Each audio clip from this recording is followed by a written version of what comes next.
Sveicināts, dārgais skatītāji! Mans vārds ir Lauris Zalants, un tu skaties jaunāko Mans Biogross epizodi. Kā redzi, tas Mans Biogross kārtējo reizi ir tukšs, un starp citu ir novembris. Un mēs šodien esam ieradušies zemnieku saimniecībā Kurpnieki, kur esam gatavi iepazīties ar tās saimnieku Gintu Strazdiņu. Un šī epizode ir veltīta par un ap bioloģiskajiem āboliem. Ejam iepazīsimies ar Gintu un cerams, ka tiksim arī nogaršot kādu ābolīti. Ja?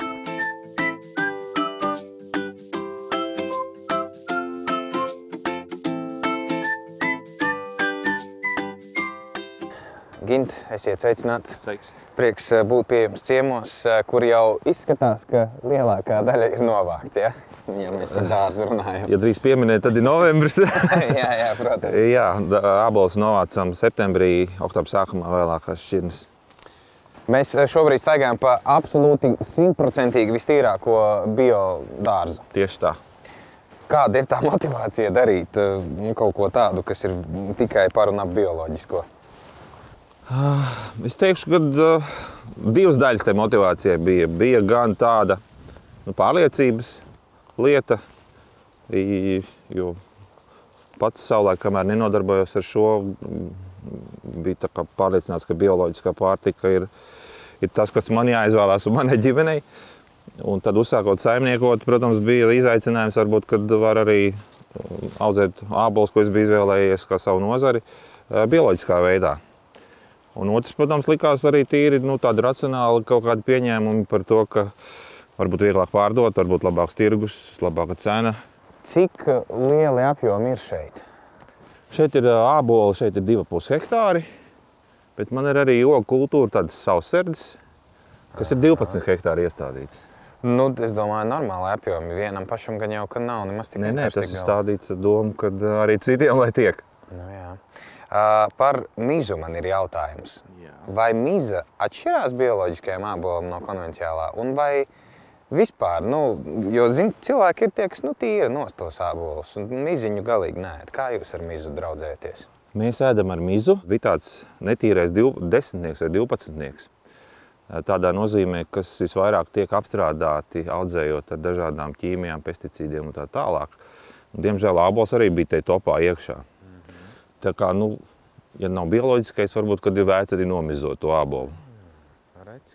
Jo miza ir tas, kur visvairāk varētu uzkrāties kaut kādas atliekvielas.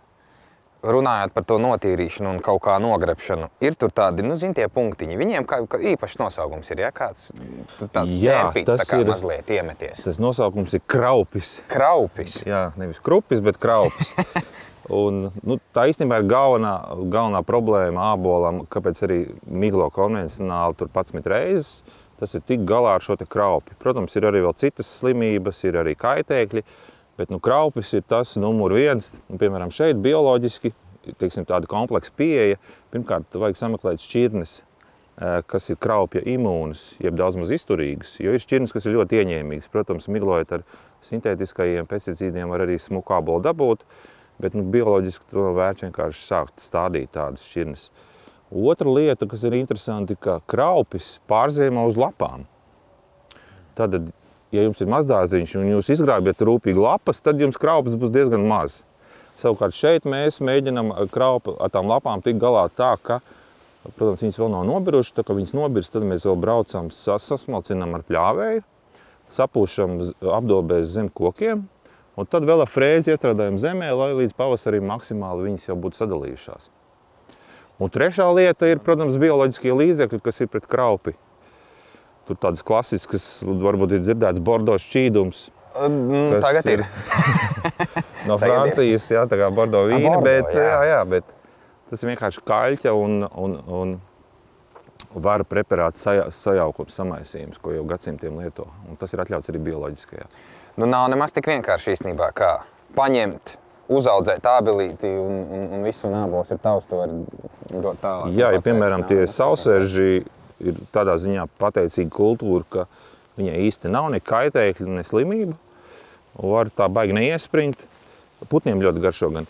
Bet, piemēram, ābols ir tas, kuram jau ir ļoti daudz to cienītāju slimību un kaitēkļu veidā, un tāpēc ir izaicinājums, arī bioloģiski. Nu, šeit mēs nevienu ābolu neredzam. Jūs varbūt varat aizvest mūs uz kādu savu vietu, kur tad tie āboli ir un parādīt to pārliecinātos, ka ir bijuši šeit. Jā, ka tiešām šeit ir. Iesim. Tā, Ginti, nu tagad mēs atrodamies, tā ir noliktava, tas ir pagrabs, kā jūs saucat vispār šo vietu? Saucu viņu oficiāli par augļu glabātuvi, bet tas ir vēsturisks vecs pagrabs. Nu, par smaržu runājot, mēs te riktīgi jūtam, jā, to, ka sit pa nāsi, labā nozīmē. Bet, nu, cik te daudz vispār ir, kāds ir kvantums un kādas te šķirnes, kas te darās vispār? Jo es redzu, nu, dažādību, sarkanāki, zaļāki, dzeltenāki. Nu, jā, iespiest te var līdz 20 tonām, kas man arī dārza lielums ir pagaidām tik liels. Ja es izdomātu paplašināties, tad droši vien jābūvē kaut kas jauns. Bet šķirnes ir... Sākotnēji sastādījām daudz, jo īsti nebija pārliecība, kas tad būs labākais tieši arī bioloģiski saimniekojot, jo tur ir nianses, kas ir piemērotāks, kas ne. Bet nu, tās pamatšķirnes, kas man šobrīd patīk, ir tādas divas jaunās latviešu selekcionētas dobelē šķirnes Dace. Dace? Gita. Kāpēc Viņiem arī Edītes ir. Nu jā, es pa Gintu vēl gaidu, bet nu jā, šķirnes man ļoti labi patīk, jo viņām tas galvenais pluss ir tas, ka viņas ir kraupja imūnas. Jā. Un attiecīgi piemērots bioloģiskai audzēšanai. Un tad no tādām visvairāk audzētā no tādām komerces šķirnēm Latvijā, kas šobrīd ir tas pats augsis, tā ir lietuviešu šķirne. Nu, tulkojumā nozīmē zelts, zelta piens. Zelta ābols. Zelta pienu mēs zinām, jā. Zelta pienu mēs zinām. Un, jā, tad ir vēl tādas antejas šķirne, tās jau tādas ziemas šķirnes vairāk. Par bioāboliem runājot, nu, kāda ir tā atšķirība uzturēt tātad, nu, vai audzēt, vai ražot, nu, bioābolus? Tas tāds, man liekas, nu, baigi sarežģītais. Kāpēc viņi nepaņemt vienkārši kaut ko tur apkaisīja un aizmirsi bez mazoja? Un tad jā, tāpēc es sāku nodarboties ar lauksaimniecību un ar āboliem, man likās, savukārt tas ir ļoti vienkārši. Veikalos ir bioāboli, tur atvesti no Vācijas, no Itālijas ziemeļiem. Nu, latviešu ābolu bio nav, kāpēc neaudzēt. Droši vien, ka labi izaugs. Bet, nu jā, mācoties un pieredzi iegūstot, saprotu, ka nebija tik vienkārši. Bet, nu, ir ļoti daudz nianses, ko tā, teiksim, audzēšana atšķirās no konvencionālās. Konvencionālā tiešām var vienkāršāk, tur ir tādi sintētiskie līdzekļi, kas palīdz. Bioloģiskā savukārt, tur ir dažāda kombinācija no dažādām lietām, kas ir jāievēro. Gan tīri agrotehniski pasākumi, gan arī kaut kādi auga aizsardzības līdzekļi, kas ir bioloģiski pieejami, kas, protams, nav sintētiskie, bet uz auga bāzes un uz dažādām izcenes lietotām pamatvielām saucamajām. Ar neapbruņotu aci vai neapbruņotu garšas kārpiņu var atšķirt konvencionālo un bio ābolu? Es domāju, ka tas ir grūti. Nē, nevar. Tur vienkārši ir jāuzticās audzētājiem, ir jāzina audzētājs. Protams, ja ir daudz, saucamais tas kraupes virsū, kas ir galvenā ābolu audzēšanā galvenā problēma, tad var redzēt, ka tas nav miglots ne ar ko, bet bioloģiskam ābolam, manuprāt, arī ir jābūt bez kraupja. Viņam jābūt labām preces izskatām. Jautājums ir par saldējumu. Vai Latvijā ražo bioloģiski certificētu saldējumu? Man liekas, ka jā. Es redzēju, pāris reizes pirku. Es gan neatceros, kā viņš saucās, bet tur bez piena, tikai no augļiem un ogām. Es domāju, ka tas ir tas. Nu, vispār daļa no atbildes ir pareizi, jā, ražo. Es zinu dažādas saldējumu kompānijas, bet nezināšu, kuras ir bioloģiski certificētas. Nu, vai tad jā vai ne? Iespējams. Labi. Nu, un kādas garšas varētu būt, ja nu gadījumā ir? Noteikti daudz augas un ogas un augļi. Nu, es neesmu nekādu saldējumu piekritēju, tāpēc nezināšu laikam Ražo, jā. Ar šokolādes, vaniļas un upeņu garšu. Labi. Pirms es paprasu par šo te ābolīti, kuru iespējams apdzīvo tārps. Kaut kā neizskatās, bet tas būtu tad redzams. Jā, tas būtu noteikti redzams. Es vēl vispirms gribu pajautāt, jūs zināt, veikalā parasti, kad ņem kaut kādu ābolu, viņš izskatās tāds tā kā eļļā iesmērēts. Un tas ir kāpēc? Tas ir, lai vienkārši pievilina klientu un viss, jo šitas izskatās dzīvelīgs. Tas izskatās tāds jau tas, ja viņi ir tādi ķīmisks. spīdīgāki, tas tomēr ir šķirnes īpatnības dažiem āboliem, ir tīpaši tie, kas tiek importēti. Latvijā neviens neko ar kaut kādiem vaskiem neko nedara, ne konvencionāli, ne bioloģiski, protams. Tāpēc, ka es nesen biju nopircis degvielas uzpildes stacijā vienu ābolu, Jā. un man rokas bija super taukainas no tā ābola. Es nav nejausmas, kas tas bija. Viņi pat nevarēja normāli nomazgāt. Bet es apēdēju. Kā jūties? Viss kārtībā, it kā, jā, tas bija vakar, bet viss okay. Šodien uzēdīs bio, tad jau jā. kompensēs. Par to tārpu runājot. Jā. Cilvēkiem kā ir ar tiem mītiem un tā, ka bioloģiskais tad visdrīzāk, tūlīt viņš aizies, tūlīt viņu tur jau pusi viņš noteikti apēs, nokodīs, redzēsi, ka iekšā jau tur viss melns bez maz vai kā ir ar tiem tārpiem? Ja ir tārpiņi, ābolu tinējs saucamais, tas jau ir redzams. Mēs jau šķirojot ābolus, ja tādi mums ir, mēs atšķirojam un glabāšanu neliekam.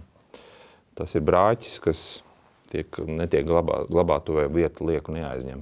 Bet kā mēs ar to cīnamies?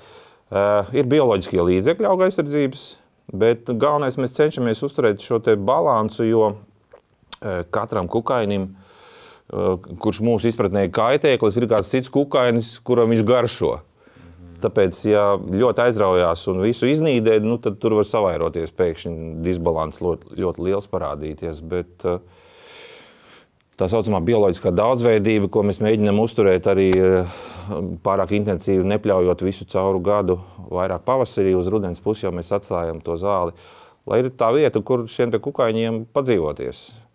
Un tad iestājās tāds zināms līdzsvars, jo ir tur gan mārītes, gan spīļastes, gan zirnekļi, gan, kas ir labie kukaiņi mūsu izpratnē, kas tātad šos ābolu kaitēkļus, kuriem garšo viņi. Vienmēr sakot, ka jau pašā startā audzējot ābolus ir jāsaprot, ka kaut kāda daļa tomēr būs jāatdot arī kukainīšiem un tārpiņiem. Ja? Būs, jā, jo ābols ir tā kultūra, kas, ja suns bija pirmais pieradinātais mājdzīvnieks, tad ābols varētu būt, ka pirmais kultivētais auglis bija, jo jau paradīzes dārzā laikam tur jau niekojās ar viņiem.